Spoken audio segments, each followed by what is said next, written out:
Y nada más para tener un poquito de contexto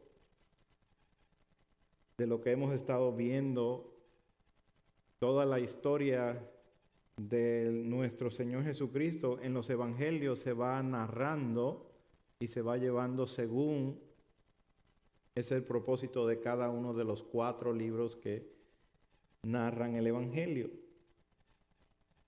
Y podemos ver toda la historia, principalmente los 3 años y medio de la operación del Espíritu de Dios a través de Cristo aquí en la tierra.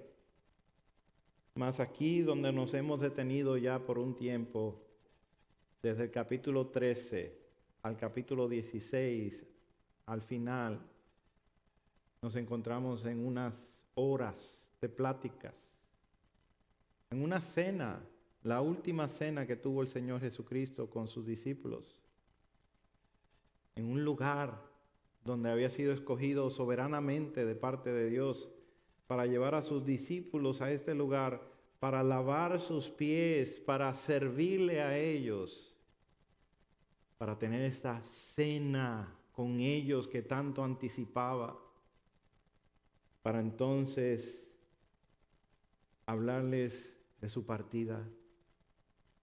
Y Él ya no va a estar con ellos.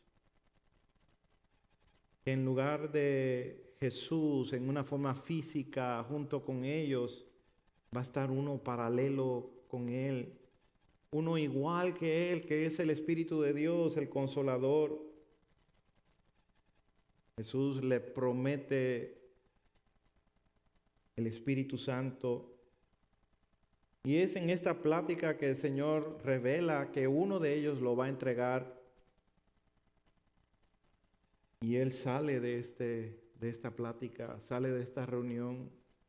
Y el Señor se enfoca en esos 11 discípulos para decirles, el mundo los va a aborrecer. Van a pasar tristezas, van a pasar aflicciones. Pero dentro de todo este contexto de estos capítulos del 13 al 16, vemos la gracia del Señor.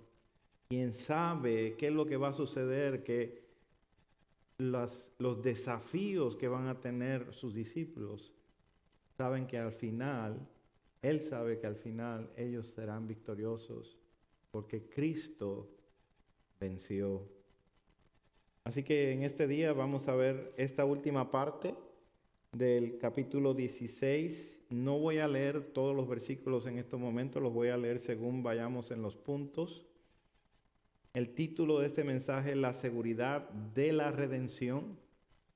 ¿Qué tan segura es la redención que Cristo compró con precio de sangre?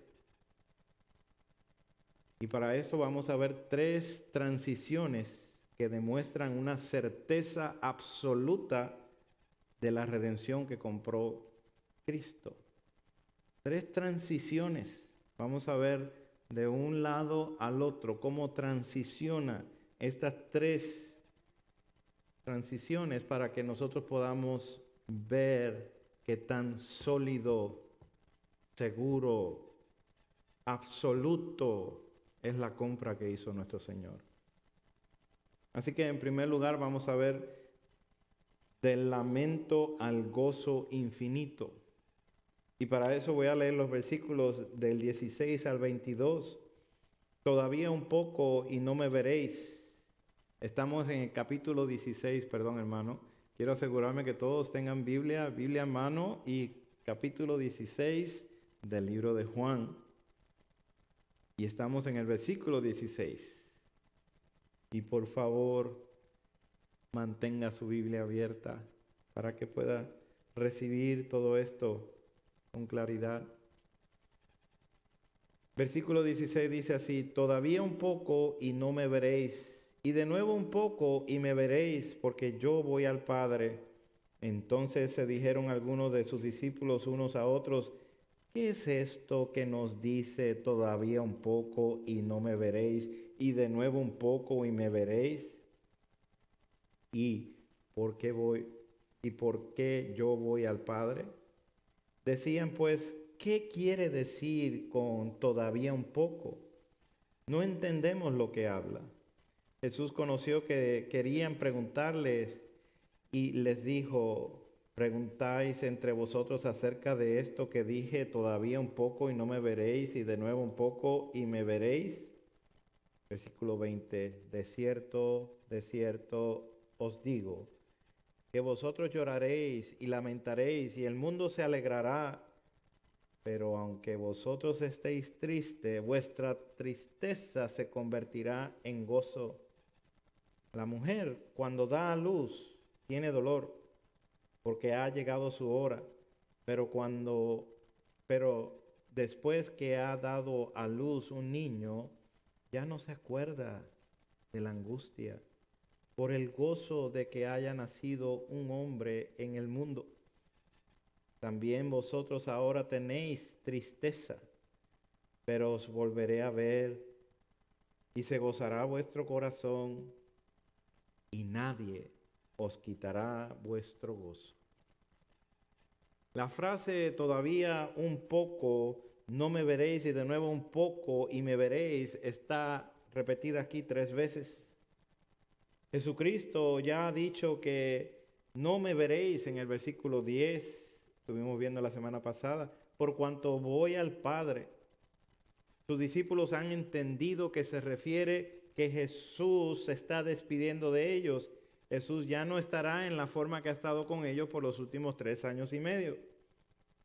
Pero ¿por qué tanto énfasis en esta frase?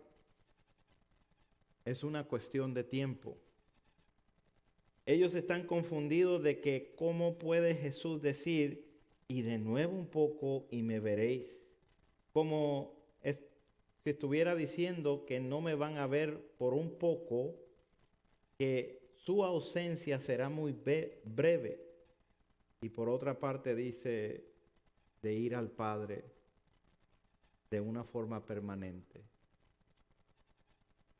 ¿Se acuerdan la semana pasada que tocamos el tema de por qué los discípulos estaban tristes? Se llenaron de tristeza, pero que deberían de estar contentos, porque si amaran a Jesucristo, estarían gozosos de que Él regresaría al Padre. En el capítulo 14, versículo 28 dice eso. Entonces, si Jesús se va al Padre, ¿por qué está diciendo en breve le verán sus discípulos? Jesús responde en el versículo 20, de cierto os digo que vosotros lloraréis y lamentaréis y el mundo se alegrará, pero aunque vosotros estéis tristes, vuestra tristeza se convertirá en gozo. Vosotros lloraréis y lamentaréis y el mundo se alegrará. Esto se refiere al mismo suceso.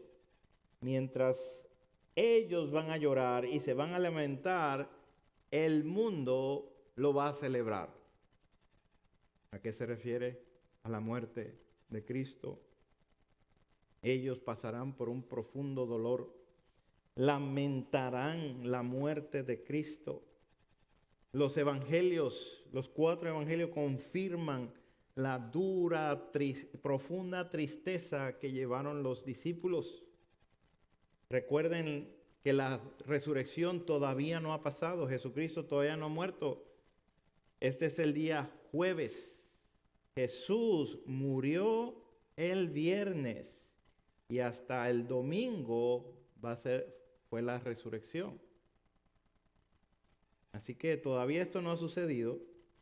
Así que ellos van a tener muchas horas para llorar, para lamentar, para dejarse inundar de profunda tristeza. ¿Ha pensado alguna vez por qué tuvieron ellos que pasar ese tiempo? 3 días. ¿Por qué 3 días? ¿Por qué tantas horas? ¿Por qué tantas lágrimas? ¿Por qué tanto dolor? El unigénito de Dios tiene como evidencia el tiempo, lo tiene como evidencia para testificar de su muerte. Durante este tiempo el soldado confirma su muerte con la lanza. Sus piernas no fueron quebradas porque ya había muerto nuestro Señor en la cruz. Así que Él es bajado de la cruz. Unos discípulos en secreto pidieron su cuerpo para sepultarlo. Lo pusieron en la sepultura y pusieron una gran roca para sellar el lugar, dando así evidencia de la muerte de nuestro Señor Jesucristo. Y pusieron soldados romanos para vigilar el sepulcro. Nadie puede entrar, nadie puede salir. Jesús verdaderamente murió. Y los discípulos lamentaron esto en su propia carne, profundamente con dolor. ¿Por qué tuvo que morir Jesús? Porque el Dios Santo no puede dejar que el pecado quede sin castigo. Al que no conoció pecado, Dios lo hizo pecado. A Cristo, para que nosotros fuésemos hechos justicia de Dios en Él, 2 Corintios 5:21. Mientras el mundo y grandes multitudes gritaban, crucifíquenlo, crucifíquenlo, los soldados lo golpearon, se burlaron, lo crucificaron. El mundo entero se alegró de la supuesta victoria sobre el Hijo de Dios. Pero, dice el versículo 20, ahí al final, pero, gloria a Dios por los peros, aunque vosotros estéis tristes, vuestra tristeza se convertirá en gozo. Tristeza en gozo en 3 días. Va a ser una transición de lamento a una transición de plenitud de gozo. ¿Cómo? Jesucristo da una ilustración. La ilustración de la mujer cuando da a luz. Es perfecta en la agudez del dolor, del lamento, y que en poco tiempo habrá un nacimiento, una persona que están esperando, que hará que se convierta toda esa espera, todo ese dolor, toda esa desesperación en pleno gozo, incalculable gozo. Así que el lamento del Cristo guardado en un sepulcro será sobreabundante, tomado por un gozo infinito. El lloro será temporal, pero el gozo será eternal. La tristeza es para ahora, pero, dice el versículo 22, pero os volveré a ver y se gozará vuestro corazón y nadie os quitará vuestro gozo. Es un gozo que les pertenece, que Dios le ha dado. Nadie se los va a quitar. El gozo comenzaría el mismo día de la resurrección de Cristo. Pero ese día inaugura toda la dispensación del Espíritu de Dios, ya que el Espíritu de Dios sería enviado, recuerden esto, por causa de Cristo, por causa de la muerte, la resurrección, la ascensión y la coronación de Cristo. Así que el lamento se vuelve al gozo. Veamos el punto número 2. De la inseguridad se vuelve a la desbordante alegría. Y leemos en los versículos 23 al 28. En aquel día no me preguntaréis nada. De cierto os digo que todo cuanto pidiereis al Padre en mi nombre os lo dará. Hasta ahora nada habéis pedido en mi nombre. Pedid y recibiréis para que vuestro gozo sea cumplido. Estas cosas os he hablado en alegorías. La hora viene cuando ya no os hablaré por alegorías, sino que claramente os anunciaré acerca del Padre. En aquel día pediréis en mi nombre, y no os digo que yo rogaré al Padre por vosotros, pues el Padre mismo os ama, porque vosotros me habéis amado y habéis creído que yo salí de Dios, salí del Padre y he venido al mundo. Otra vez dejo el mundo y voy al Padre. Esto es el nuevo pacto. Esto es el lenguaje del nuevo pacto. Un día de gloria. Un día donde no se preguntará más. Pues todo lo que somos de Cristo conocemos por su Espíritu que mora en nosotros que Cristo es el Hijo de Dios. No habrá más duda. Esto es el nuevo pacto, la poderosa invasión del Espíritu de Dios en base a la obra de redención de Cristo traería la iluminación a los cautivos que son también elegidos en Cristo para despertar a su realidad. Dios, por medio de Cristo, lleva el resultado de una relación propia con el Padre del Señor Jesucristo. Esto no había sucedido, pues no había sido revelado. Desde la creación hasta este punto en la historia, por más o menos de 4,000 años, todos los santos del Señor no habían recibido la iluminación que está a punto de suceder. El derramamiento del Espíritu de Dios como resultado de la poderosa obra de salvación que logró Jesucristo. Toda la historia redentora estaba atada a este suceso, que todavía esta noche, la noche que estamos en el pasaje de Juan 16, no ha ocurrido. Cristo va a dar su vida como el perfecto sacrificio en lugar del Cordero. Ahora pueden pedir en su nombre, que les ha sido revelado el nombre que es sobre todo nombre, el nombre dado debajo del cielo a todos los hombres. Y este nombre es el Hijo de Dios. Este nombre es Jesús, el Cristo. Este Hijo, dice el versículo 24, pedid y recibiréis para que vuestro gozo sea cumplido.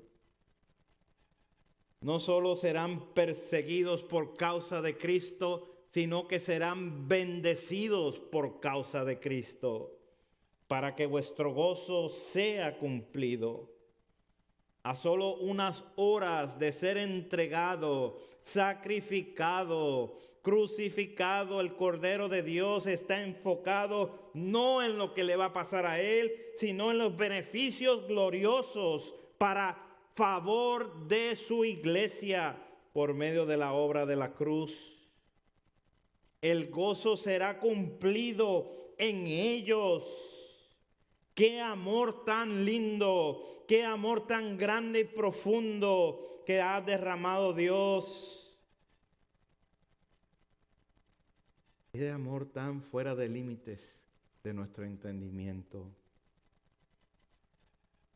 Versículo 25 habla de las alegorías. ¿Qué son alegorías? Es una forma, una figura literaria que utiliza una historia, una imagen o una serie de metáforas para representar una idea. Jesucristo hablaba por muchas veces de esta forma simbólica. Jesús había hablado acerca de levantar el templo en 3 días, de nacer de nuevo, de agua viva que apaga la sed de una vez por todas. Habló de él ser la vid y que los discípulos son los pámpanos. Eso es alegoría. Ya no será por alegorías, dice el versículo 25, al final dice que claramente os anunciaré acerca del Padre. Esta es la desbordante alegría que estos discípulos, junto a todos los creyentes de toda la historia, son amados por el Padre. Versículo 27 lo dice así: pues el Padre mismo os ama.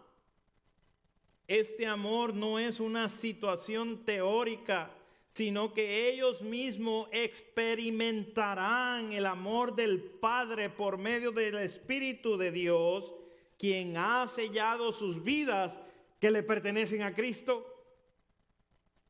Mirad cuán amor nos ha dado el Padre para que seamos llamados hijos.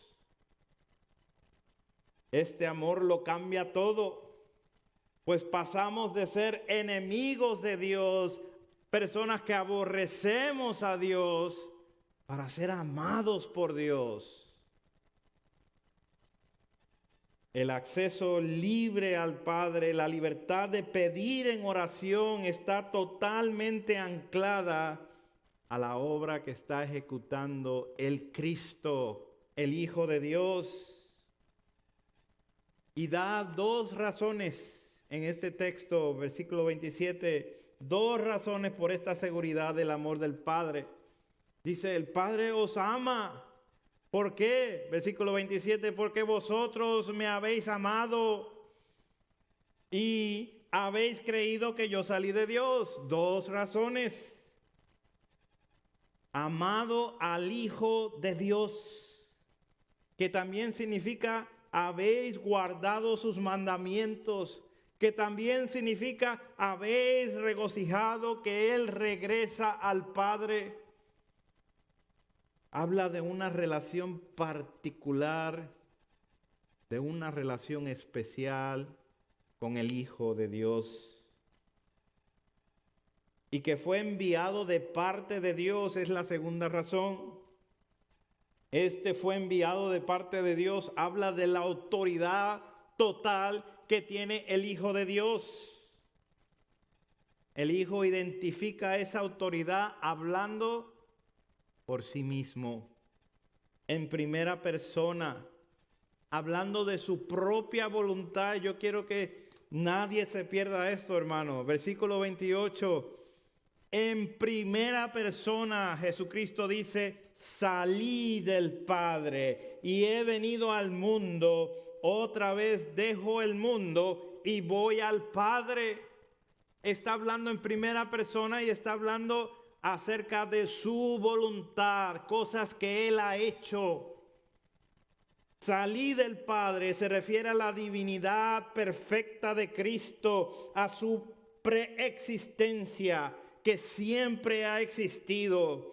Ha venido, habla acerca de su encarnación, de haberse hecho hombre, de haberse humillado como Dios.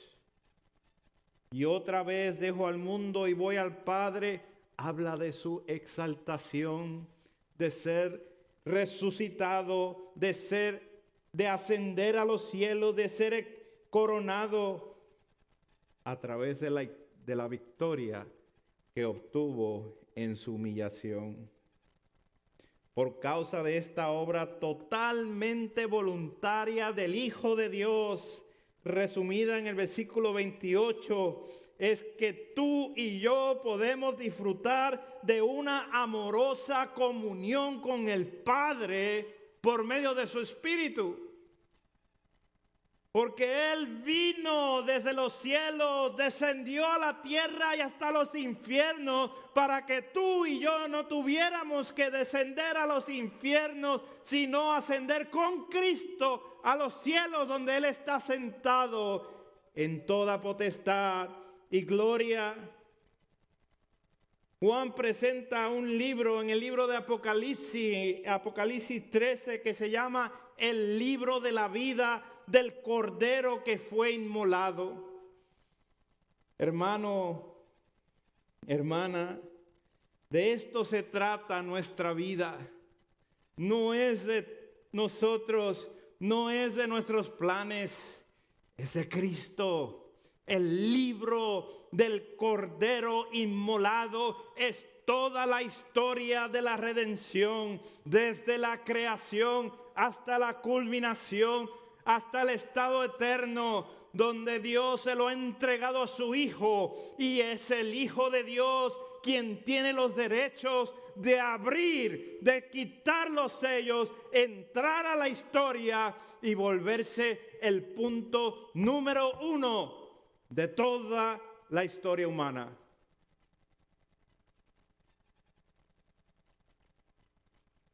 Hermano, esto nos lleva a una desbordante alegría de que no se trata de nosotros, gloria a Dios. Se trata de algo mucho mayor. Tu existencia, mi existencia, se trata de algo mayor, de algo que durará miles de billones de años en la eternidad, donde no nos cansaremos de mirar la hermosura del rostro del Señor, donde no nos cansaremos de entender y de ser sorprendidos de cuán grande y glorioso es este Dios. Y eso nos lleva al tercer punto, de la debilidad a la victoria concreta. De la debilidad a la victoria concreta. Y leo los versículos del 29 al 33. Les dijeron sus discípulos: he aquí, ahora hablas claramente y ninguna alegoría dices. Ahora entendemos que sabes todas las cosas y no necesitas que nadie te pregunte. Por esto creemos que has salido de Dios. Jesús les respondió: ¿ahora creéis? He aquí la hora viene, y ha venido ya, en que seréis esparcidos cada uno por su lado, y me dejaréis solo. Mas no estoy solo, porque el Padre está conmigo. Estas cosas os he hablado, para que en mí tengáis paz. En el mundo tendréis aflicción, pero confiad, yo he vencido al mundo. Los discípulos hacen una confesión de fe tras haber sido recordados que el Hijo de Dios, el Jesús que anda con ellos, pudo leer sus pensamientos cuando ellos estaban pasando esa pregunta: ¿qué se refiere a nuestro Señor? ¿A qué se refiere eso de que va a estar un poco de tiempo y luego no va a estar? ¿A qué se refiere a que pudo detectar nuestro lamento, nuestra tristeza? Ellos están admitiendo que el Señor sabe todas las cosas y que nadie tiene que preguntarle algo, pues antes de que esté la palabra en la lengua, el Señor la sabe toda, como leímos en el Salmo 139.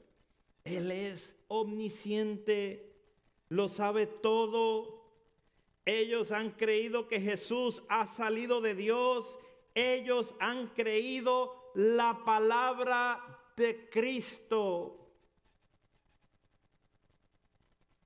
Una de las cosas que el Señor repitió constantemente en su trayectoria aquí en la tierra acerca de la fe es la medida o la cantidad de fe. ¿Se acuerdan? hombres de poca fe. Aquí en el versículo 31 sucede algo similar. Jesús les respondió, ¿ahora creéis? Jesús no está poniendo en duda su fe de ellos, no, sino su exceso de confianza, ya que la debilidad del ser humano es mucha. Y les dice en el versículo 32, he aquí la hora viene y ha venido ya, en que seréis esparcidos cada uno por su lado y me dejaréis. Para Jesús es necesario advertirles con el propósito de aumentar su fe. Ellos abandonarán a Jesús y será cada uno por su lado. ¿Acaso no nos pasa lo mismo cuando creemos estar seguros de que estamos firmes y se nos aparece el enemigo y de repente para hacernos caer? ¿Qué es lo que logra inmediatamente? Abandonamos a Jesús y cada uno por su lado. Pablo nos dice bien claro, 1 Corintios 10:12, así que el que piensa estar firme, mire que no caiga. Jesucristo le está diciendo, ahora creéis, pero su fe de ellos sigue siendo poca. Ellos van a ser esparcidos y van a abandonar a Cristo. En la primera batalla que hubo en la historia de la humanidad, la batalla que tuvieron nuestros padres, Adán y Eva, cuando apareció el enemigo, ellos abandonaron a Dios y cada uno por su lado. ¿Se acuerda cuando Dios los llamó a cuentas? La mujer que me diste. Separación completa. Oh, pero aquí está el último Adán, el segundo Adán, el último, en su condición de humillación, aunque solo se quedará físicamente solo, no está solo porque el Padre está con él. Adán en su perfecta naturaleza fue vencido por Satanás. ¿Cuánto más nosotros en nuestra corrupta naturaleza caemos y caemos? Pero Cristo va a enfrentarse con el príncipe de este mundo. Pero Él, dice Jesucristo, nada tiene conmigo. Cristo es el campeón de Dios. Amén. Cristo es el campeón de Dios, el que comprobó una y otra vez que el Padre está con él. Él vencerá al mundo, Él vencerá a Satanás y a todos sus ejércitos infernales, y luego va a anular el acta de los decretos que había contra los seres humanos que Él ha escogido, que nos era contraria. La va a quitar de en medio, la va a clavar en la cruz y va a despojar a todos los principados y a las potestades y los va a exhibir públicamente, triunfando sobre ellos en la cruz, como lo dice Pablo en Colosenses 2. La supuesta victoria que tuvo el mundo sobre Cristo es la victoria de Cristo sobre el mundo. Cada uno de nosotros hubiéramos hecho lo mismo que hicieron los discípulos: huir, abandonar, alejarnos, escondernos, pero Cristo derrotó a sus enemigos y los exhibió. Ahora entiendes por qué Pablo llega a la conclusión, después de 7 capítulos en el libro de Romanos, para llegar al 8º capítulo y decir: ahora pues, No existe ninguna condenación para los que están en Cristo Jesús. Pues no es difícil de entender esto, hermano, hermana. Todos los autores del Nuevo Testamento enfatizan lo mismo. La salvación es del Señor y para la gloria de Él solamente. Juan lo escribió en nuestro texto de hoy, de parte de Cristo, versículo 33. Estas cosas os he hablado para que en mí tengáis paz. En el mundo tendréis aflicción, pero confiad. Yo he vencido al mundo. Paz lograda por Cristo. Paz de que ya no somos enemigos de Dios, sino que Él nos ama por causa de Cristo. Si no has creído que Jesús es el Cristo, el Hijo de Dios, no puedes tener paz. La aflicción que vamos a recibir tenemos por causa de Cristo. El mundo, Satanás mismo está buscando hacer caer a todos los que llevan la imagen del Hijo de Dios. Por eso la aflicción. Pero Jesucristo dice, confiad. Pero confiad. Aquí es donde está el aliento, la parte que nos da ayuda aún en nuestra debilidad. Podemos confiar en Cristo porque Él ha vencido al mundo. Esto nos lleva a la debilidad, desde la debilidad a la victoria segura. ¿Recuerdas el libro del Apocalipsis? El libro de la vida del Cordero que fue inmolado.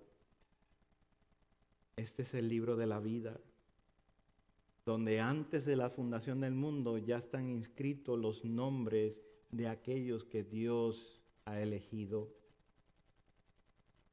No nos regocijemos por lo que nosotros hacemos o dejamos de hacer.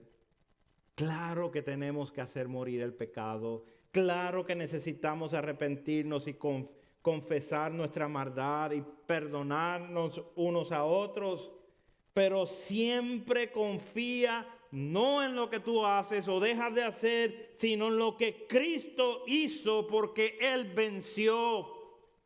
Ese es nuestro fundamento. Esa es la victoria garantizada de la redención que Él ha logrado. Jesucristo lo dijo la noche antes de morir y sucedió exactamente como lo predijo. Los discípulos fueron dispersados, cada uno por su lado. Pedro le negó 3 veces y todos estaban bajo una terrible tristeza, sobrecargados.